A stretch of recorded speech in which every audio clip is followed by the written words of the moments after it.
Yeah, I'm coming to you to tell you that there is too much of corruption in the whole system, especially America, which is keeping doing the wrong things.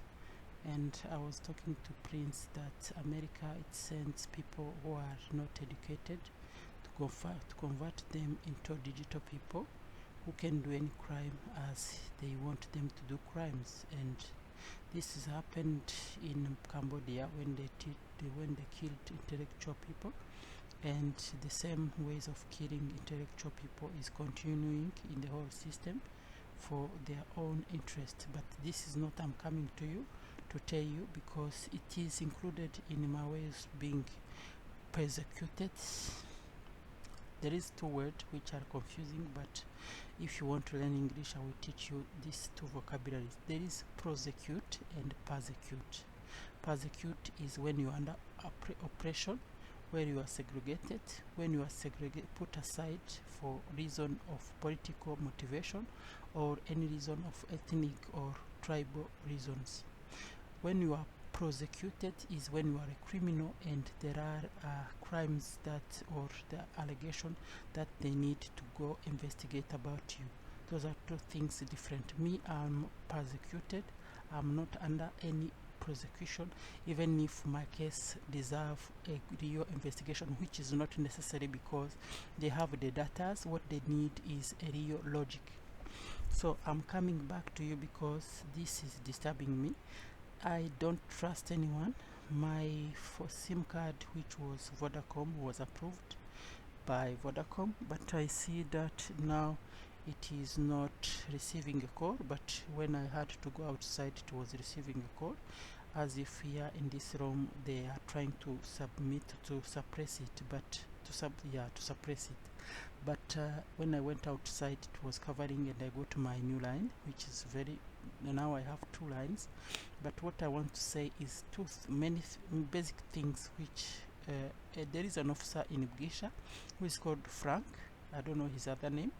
And Frank, who was a migration officer, and there is a policeman who is called Frank at Weinberg police station. I don't know what their relationship, but they sent me an SMS when I submitted my case to the police station in Weinberg, saying that someone who is checking my case is called Titus,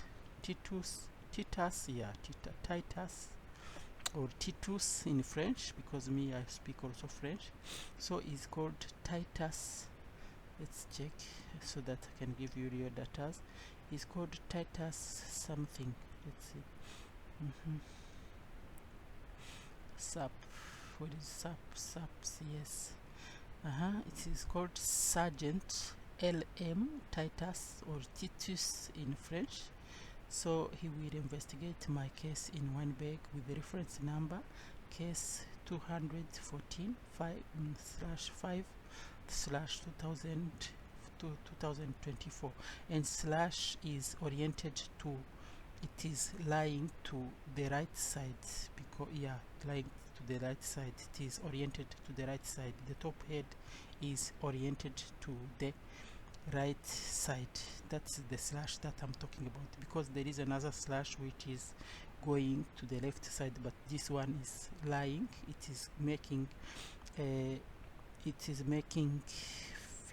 30 degrees or 45 degrees toward the right side. Those are two slash, so it means 214/5/2024, and the unit contact is 021 799 1400. This is the reason why is because there is someone who was at PEP, and she tried to help me, and she looked like genuine, and she helped me. I got another line and it was confirmed, but I don't know what she recorded, I don't know what she saw, and she smiled me as if she is satisfied with my case, but I don't know if anything is right or not. I updated to the Home Affairs that my case is leading to a case of stateless, and I'm a refugee for 28 years, and I'm stateless for 32 years, which is equal to my age. So when I was forced to return back to Bugisha, because Bugisha is a country where I forced to be growing in, that is another story which I can't add, because when you put a story of Bugisha in your case, the international community, UNHCR, which is fake, they force Bugisha to explain on your case.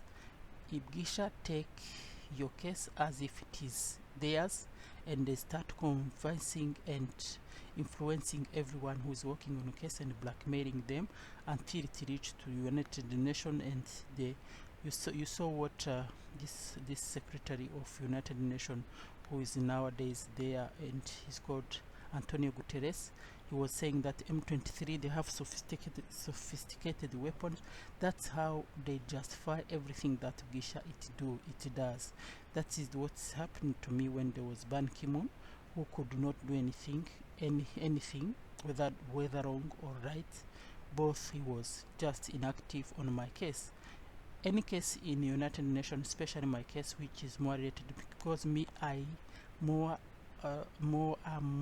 American than being Congolese or being anything. But through the whole thing, I became stateless because I was put under a situation where I found myself in Bugisha. But later on, I came to Tanzania, and when I reached Tanzania, I said I gave my case as a Congolese because that is my last knowledge, and that is what I could say. Because as I told you, if you put a case of yourself, I started with the case of Bugisha. They didn't do anything with it. Instead, they killed me. They wanted to kill me. Almost they killed me. It's just God. Maybe I died and I come back, but they throw me on a tree. But me, I say, if those are explained in another video, and I got a backbone fracture. Even here you touch, you can see that my bone is bent. That's something anyone can verify.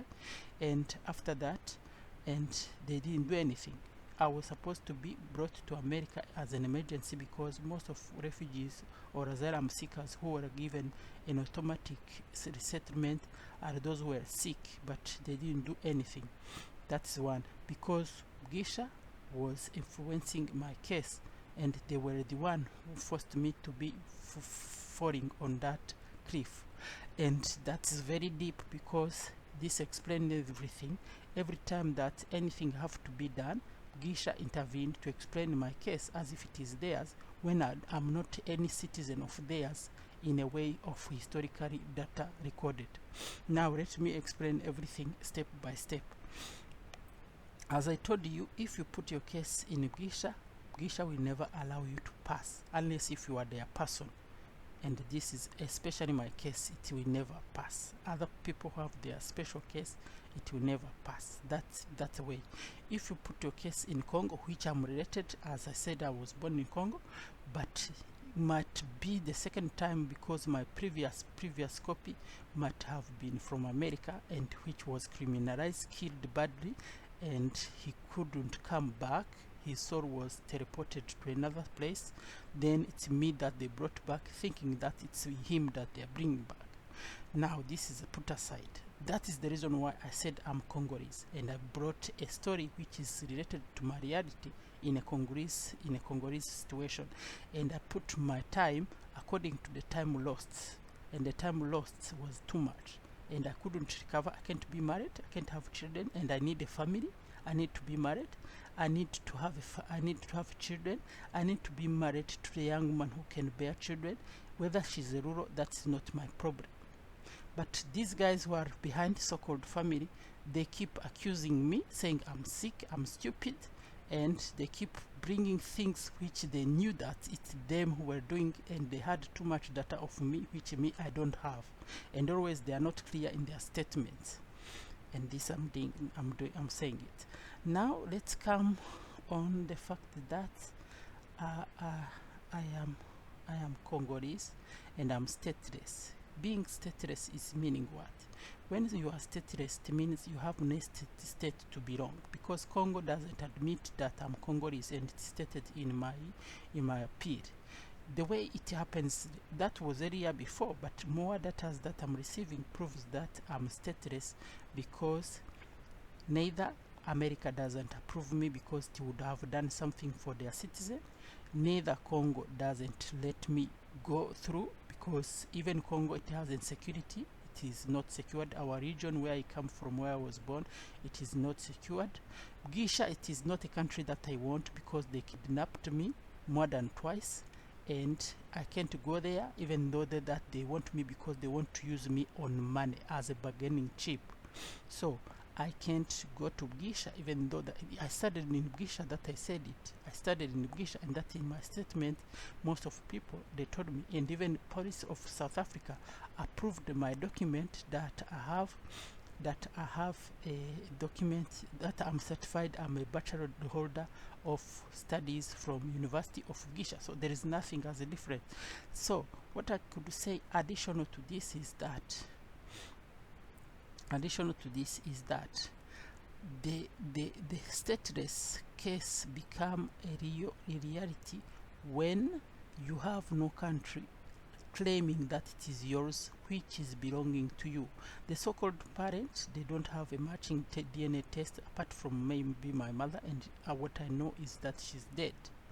And the so-called guardian maid, he's not my father. And I told Sharon that this and this, and she said that you should bury it, but that's not how it works. Always you have to bring the main problem. Why did he hit me with a door when I was 2 years old? And that's a question. A real parent, a father of a child, never hit a door very strongly, a door in with an intention to kill, knowing that he gonna kill his child, and doing it by intention of killing. He never do that. Not once. He would try to burn my arm. What was he doing? A real parent of a child of 2 years old or 4 years old can't do that in normal condition. And those are enough evidence that he's not related to me. Now the data of path care, whether he's my father or not, that is enough to prove that we have no relation. I have a choice to choose anyone who can be my father, because unless he proves. And as I started to say these things, he took his step back because he knows that he has no relation to me. And if I'm wrong, let him tomorrow phone me. He's in Gisha. Let him tomorrow phone me and say, and I will ask him those 2 questions, and we'll hear what he says, so that the confusion can end. I don't have too much to say. Let me test first if this is recorded. If I have any other thing to add, I'll add. Now, to be a refugee, 1996, even before there are other conflicts, but that I'm not aware of, but 1996, I was 4 years old. I left Congo with my mother. We went to Uganda, and that is when they started attacking Congo, hunting everywhere, someone who speaks Kinyabwisha. And later on, Congo didn't approve because we were having bringing problem to its country. It didn't approve as myself, because when I was forced to return there, they told me that you are not a Congolese, you are someone from Gisha, and that is enough. Let's check first.